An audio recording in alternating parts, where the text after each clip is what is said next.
నమస్తే, నేను కిషోర్ కుమార్. ఈ వీడియో మీరు మొదటిసారి మన ఛానల్లో చూస్తున్నట్టయితే దయచేసి ఈ ఛానల్ని సబ్స్క్రైబ్ చేయండి. అదేవిధంగా కింద మీకు హైప్ బటన్ కనిపిస్తే దాన్ని ప్రెస్ చేసి మాకు పాయింట్లు ఇవ్వడం కూడా మర్చిపోకండి. మీ ప్రోత్సాహమే మాకు కొండంత బలాన్ని ఇస్తుంది.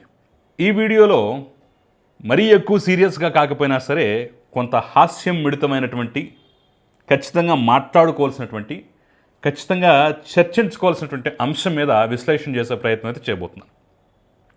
మీకు చాలామందికి గుర్తుండే ఉంటుంది, రాష్ట్ర విభజన జరిగినటువంటి కొత్తలో, అంటే అక్కడ కేసీఆర్ ప్రభుత్వం, ఇక్కడ చంద్రబాబు నాయుడు సర్కార్ కొలువు తీరినటువంటి కొత్తలో ఇంకా ఆంధ్ర తెలంగాణ ఆ రెండు అంశాల మీద కొంత ఘర్షణ, రెండు రాష్ట్ర ప్రభుత్వాల మధ్య కొంత ఘర్షణ, టీడీపీ వర్సెస్ టీఆర్ఎస్ అనేటటువంటి పరిస్థితులు నెలకొన్నటువంటి ఆ కాలంలో చంద్రబాబు నాయుడు ఒక సందర్భంలో ఒక కామెంట్ చేశారు. అంటే టీఆర్ఎస్ పార్టీ వాళ్ళని ఉద్దేశించి ఒక కామెంట్ చేశారు. వీళ్ళింట్లో ఆడవాళ్ళు వీళ్ళతో కాపురం చెయ్యకపోయినా దానికి కూడా నేనే కారణం అని చెప్పేసి రేపు వీళ్ళు ఆరోపిస్తారు అని చెప్పేసి ఒక కామెంట్ చేశాడు. ఈయనేంటి ఇంత బోల్డ్ స్టేట్మెంట్ ఇచ్చాడు ఏంటని చెప్పేసి అది చూసినప్పుడు నేను కూడా నవ్వుకున్నాను.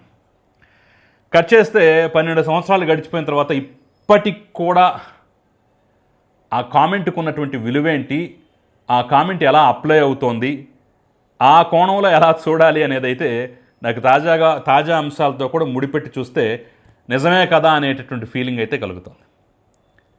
అంటే ఇప్పుడు ఏం జరిగింది, దేని గురించి ఇలా మాట్లాడుతున్నాను అనుకుంటున్నారా? జస్ట్ ఒక్కసారి ఈ క్లిప్ చూడండి.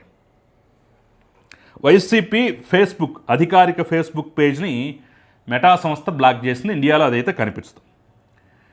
దీని మీద పెద్ద ఎత్తున విరుచుకుపడుతూ, చంద్రబాబు నాయుడు మీద ఆరోపణలు చేస్తూ, చంద్రబాబు నాయుడిని తిడుతూ, ప్రజలు ప్రతిపక్షాల గొంతు నొక్కేందుకు చంద్రబాబు ప్రభుత్వం ప్రయత్నిస్తోంది, వైసీపీ ఫేస్బుక్ పేజ్ అందుబాటులో లేకుండా చేయటం దారుణం, ఇది ప్రజాస్వామిక విలువలు, భావ వ్యక్తీకరణ స్వేచ్ఛపై జరిగిన దాడిగా అభివర్ణిస్తూ జగన్మోహన్ రెడ్డి దానికి సంబంధించిన కొన్ని స్క్రీన్ షాట్లు జడ్జ్ చేస్తూ ఒక పెద్ద సుదీర్ఘమైనటువంటి ట్వీట్ అయితే పెట్టారు.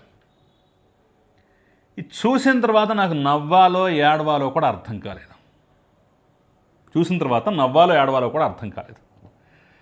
ఫేస్బుక్ పేజ్ అనేది బ్లాక్ చేశారు. దానికి కారణం ఎవరు?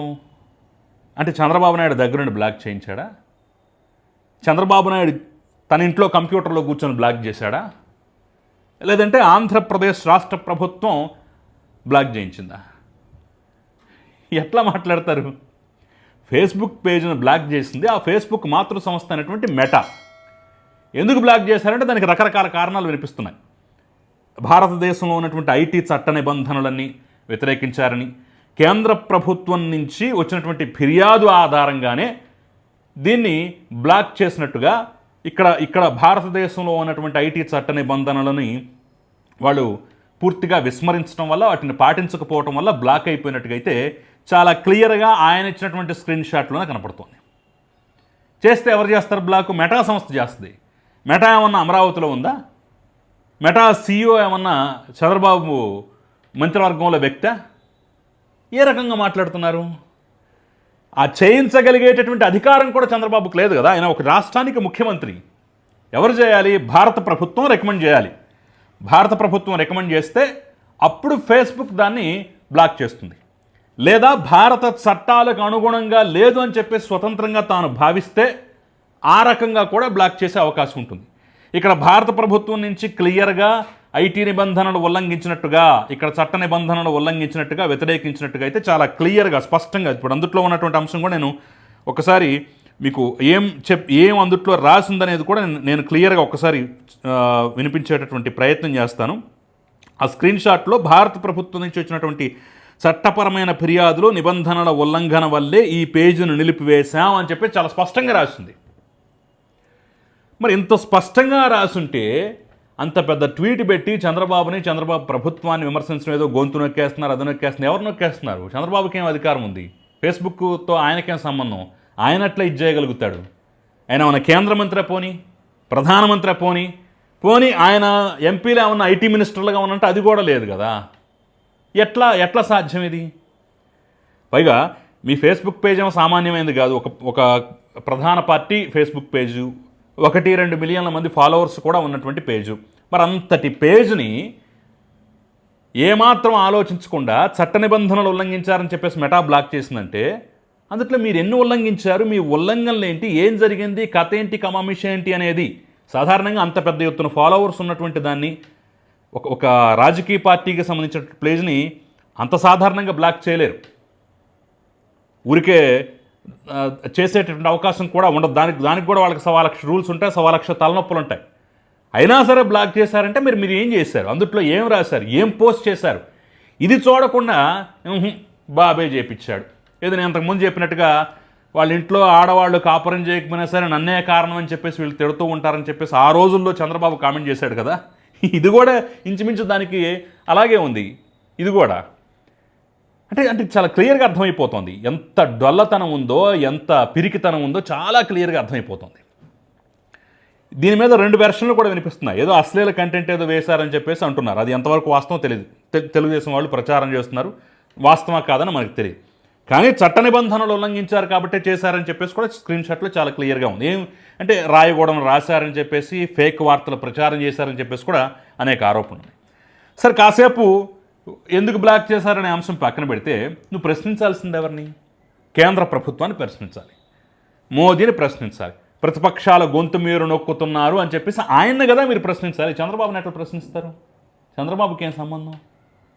చంద్రబాబు బ్లాక్ చేసేటట్టయితే, చేయించగలిగే ఇదే ఉన్నట్టయితే ఎన్నాళ్ళు ఎందుకు వెయిట్ చేయాలి? ఎప్పుడో జయించేవాడు కదా. ఆయనకి ప్రధాన రాజకీయ పక్షం ఒక విధంగా మీ భాషలో చెప్పుకోవాలంటే శత్రుపక్షం కదా. మరి అలాంటప్పుడు ఎంతకాలం ఎందుకు వెయిట్ చేస్తాడు, ఎంతకాలం ఎందుకు ఆగుతాడు? లాజిక్ లేకుండా అసలు ఎట్లా మాట్లాడుతున్నారో అర్థం కాదు.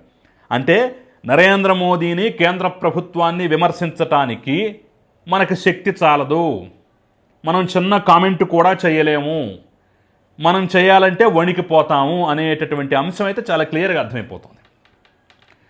తమ ప్రధాన గొంతుకైనటువంటి ఫేస్బుక్ పేజ్ని బ్లాక్ చేసినా సరే కేంద్ర ప్రభుత్వం మీద నామకే వాస్తేగా మాట మాత్రంగా కూడా ఒక్క కామెంట్ కూడా చేయలేనటువంటి దౌర్బల్యాన్ని, దౌర్భాగ్యతనాన్ని ఏమనాలి? ఇలాంటి పార్టీకా, ఇలాంటి వ్యక్తులకా మీరు పులులు, సింహాలు, సింగిల్ సింహాలు, అద్ది ఇద్ది రప్పా రప్పా అని చెప్పేసి పూర్తి స్థాయిలో ఎలివేషన్లు ఇచ్చింది? నరేంద్ర మోదీని కనీసం మాత్రంగా కూడా కనీసం పోని మోదీని వదిలిపెడదాం, ప్రధానమంత్రికి ఏం సంబంధం కూడా కాసేపు అనుకుందాం, కేంద్ర ప్రభుత్వానైనా సరే ఇదేంటి, మేమేం చేసాం, అంత మేము ప్రతిపక్షంగా మేము ప్రశ్నించాం తప్ప అంతకుమించి మేము చట్ట వ్యతిరేకంగా ఏం చేసాం, ఏం కార్యకలాపాలకు పాల్పడ్డామని చెప్పేసి గట్టిగా నిలదీసి నెగ్గదీసి ఒక్క మాట కూడా, ఒక్క ట్వీట్ కూడా వేయలేని దౌర్బల్యాన్ని ఎలా అర్థం చేసుకోవాలి? అంటే మోడీని కనీసం కలలో కూడా మనం విమర్శించలేం. మోడీ అంటే మనకు భయం, బీజేపీ అంటే మనకు భయం అనేటటువంటి అంశాన్ని మరొక్కసారి నిరూపించుకున్నాడు. నేను చంద్రబాబును తప్ప ఇంకెవరిని విమర్శించలేను, ముఖ్యంగా బీజేపీ వాళ్ళని అస్సలు విమర్శించలేను, ఇక నరేంద్ర మోదీ మీద, అమిత్ షా మీద విమర్శలు అనేది కనీసం కల్లో కూడా ఊహించలేను అని చెప్పేసి క్లియర్గా ఒప్పుకున్నట్టే. సో ఆడలేక మధ్యలో ఓడనట్టుగా వాళ్ళనేమీ అనలేక, వాళ్ళనేమీ కామెంట్ చేయలేక బాబు మీద పడ్డటువంటి వైనం పట్ల జనాలు నవ్వుకుంటున్నారు. జనాలు కామెడీగా చూస్తున్నారు దీన్ని. ఒక ఫేస్బుక్ పేజ్ను కూడా సరిగ్గా మెయింటైన్ చేయలేక, రక్షించుకోలేక ఈ రకంగా ఆరోపణలు చేస్తున్నారు. వీళ్ళేం రేపు రాజకీయాలు నడపగలుగుతారు, వీళ్ళేం రేపు అధికారంలోకి రాగలుగుతారు, వీళ్ళేం మనల్ని పరిపాలించగలుగుతారని చెప్పేసి హేళన చేస్తున్నారు. మనకు రప్పా అనేటటువంటి ఈ కథలు తప్ప మనకి ఇంకేం చేత కాదు అని చెప్పేసి అయితే ప్రజలు డిసైడ్ అయిపోయిన పరిస్థితి కనిపిస్తోంది.